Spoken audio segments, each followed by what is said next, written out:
আসসালামু আলাইকুম ছোট্ট বন্ধুরা, আশা করি তোমরা সবাই ভালো আছো। আজকে আমি তোমাদের বাংলা ও ইংরেজিতে ফুলের নাম শেখাবো। চলো শুরু করি। বিসমিল্লাহির রহমানির রহিম। ফ্লাওয়ার্স অর্থ ফুল। লিলি, LILY, লিলি, লিলি অর্থ শাপলা। রোজ, ROSE, রোজ অর্থ গোলাপ।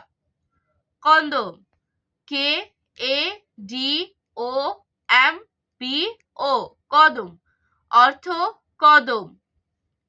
China rose, CHAINA, China, ROSE, রোজ, চায়না রোজ অর্থ জবা। ম্যারিগোল্ড, MARIGOLD, ম্যারিগোল্ড অর্থ গাঁদা। সানফ্লাওয়ার, SUNFLOWER, সানফ্লাওয়ার অর্থ সূর্যমুখী। তোমাদের বোঝার জন্য আমি আরো একবার পড়ে শোনাচ্ছি, তোমরা মনোযোগ দিয়ে দেখো। লিলি অর্থ শাপলা। রোজ অর্থ গোলাপ। কদম অর্থ কদম।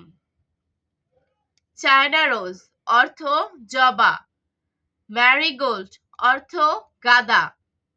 সানফ্লাওয়ার অর্থ সূর্যমুখী। আজ আর নয়, ভিডিওটি ভালো লাগলে বন্ধুদেরকে শেয়ার করে দিবে, চ্যানেলটি সাবস্ক্রাইব করে রাখবে। ভালো ভাববে, ভালো থাকবে। আল্লাহ হাফেজ।